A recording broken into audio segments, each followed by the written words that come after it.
গ্রামের মেয়ে ভাইসে শহরের মেয়ে।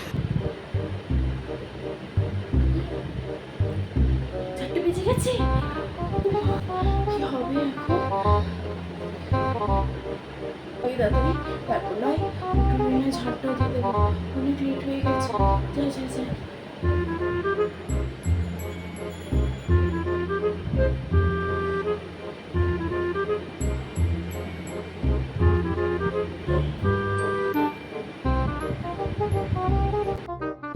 উফ, অনেকটা সকাল হয়ে গেছে, কাজও হয়ে গেছে।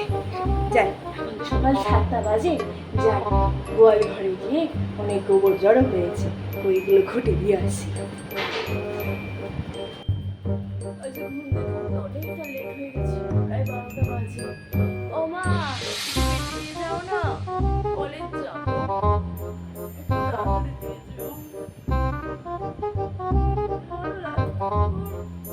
আর বাবা, সব কাজ শেষ হয়ে গেছে। এবার মায়ের জন্য একটু টিফিন করবো, মাকে বাড়ির সবাইকে খেতে দিতে হবে। যাই, ফোন করে নিজেকেও তো আবার কলেজে যেতে হবে, সেই কত মাইল দূরে। যাই বাবা, রেডি হয়ে গেছি, এবার কলেজে বেরিয়ে যাই। ও মা, আমি আসলাম, কেমন? আমি রেডি হয়ে গেছি। উফ, আজকে অনেক হাঁটাহাঁটি হয়েছে কলেজে গিয়ে। তাই বাবা, গিয়ে শুয়ে পড়ি। আজকে সব কিছু ভালো মতন হয়েছে,